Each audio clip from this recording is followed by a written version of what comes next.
Hi, I'm Mike Dano with Light Reading. We're here at the Mobile World Congress trade show in sunny and sweaty hot Las Vegas.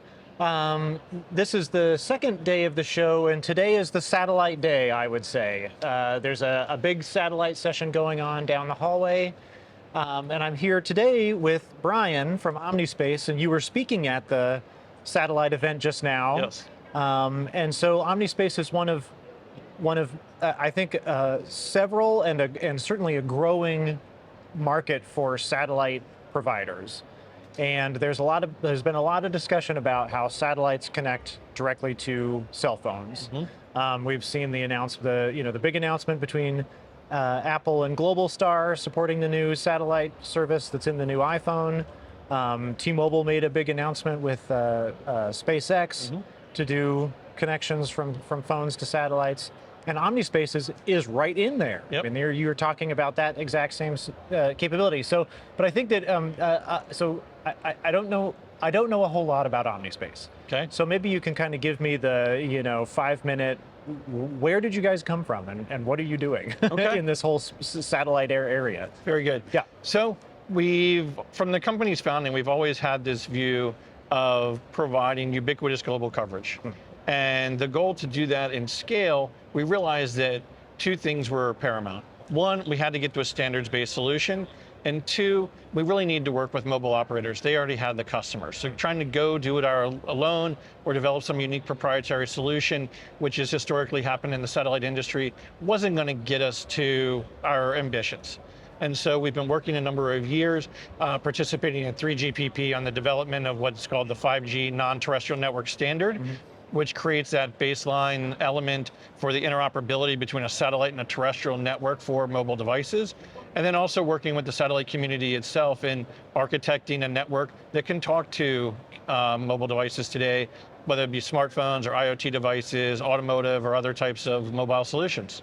Okay, but it's fair to say that, I mean, Omnispace already has some satellites up and are running. Yes. And the company does have some spectrum that it's using that is Omnispace Spectrum. Correct. For this kind of service. So maybe you can talk about kind of where you guys are in terms of like logistics and assets that may be up in space right now. Very good. So first, let's speak to the spectrum element. Okay. So yes, we do have our own license, what it's called mobile satellite spectrum on a global basis.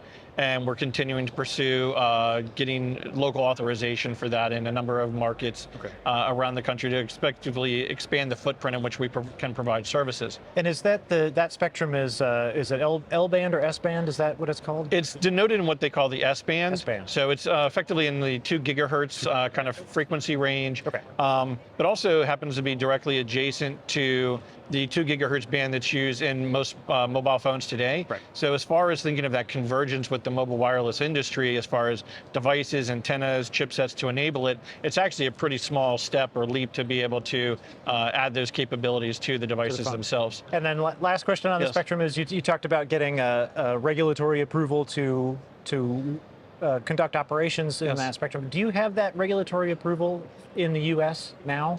We're not. We don't have that in the U.S. to date. We are working through both directly with regulators and also looking to some strategic opportunities to open up access there. But we do have a number of countries where we're licensed directly, and through some partners today, we're starting to enable commercial services there late this year, early next year. And then again, we're looking at ways we can accelerate access to other markets, either directly or indirectly as well. Okay, sorry, and then you were going to talk about the satellite. With that's the fun part, right? Yes. It's like all that stuff in space. So tell me about what you got up there. Yeah, so we have a number of assets on orbit today.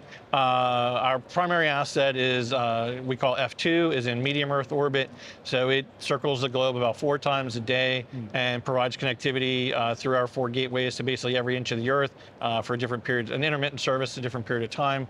We're leveraging that asset now to provide IoT services, so low data rate, intermittent IoT services through a number of partners.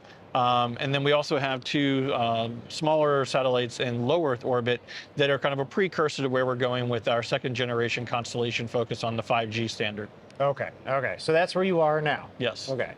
And I think that you guys have announced a few deals with some mobile network operators for tests and trials. Yes. For satellite to phone services.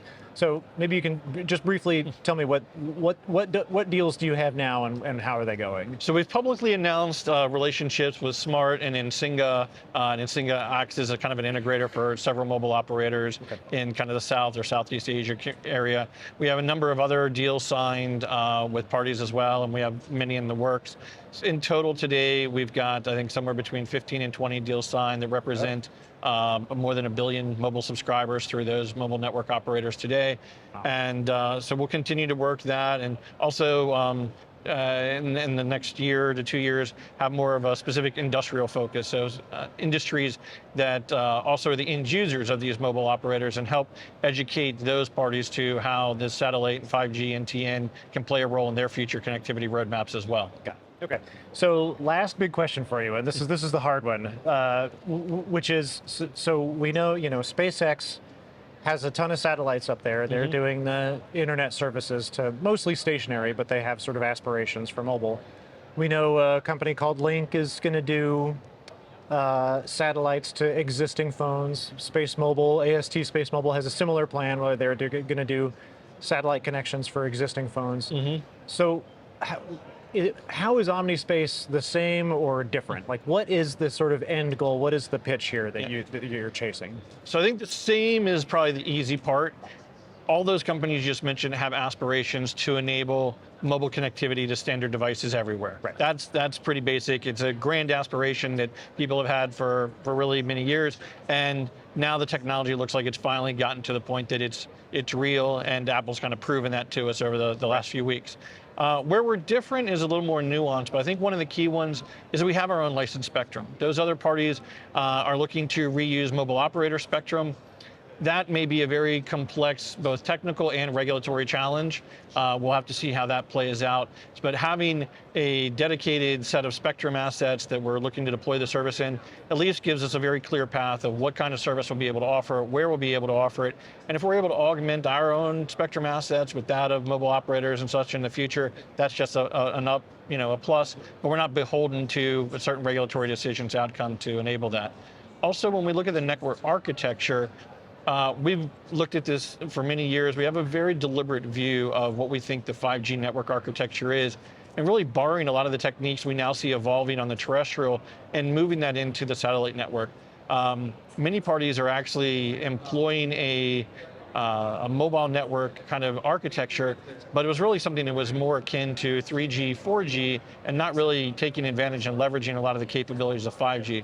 So we think what that ends up with in the long term is we were going to be able to provide a service on a global basis that's far more uniform, because we know we've got the same kind of spectrum assets that we can assure, and the kind of functionality around QoS or latency, other things, will become a more obvious differentiator as these networks mature. All right. Well, there you go, Brian. Thanks so much for your time today. Appreciate it. Thank you, Mike. Yep. Great day.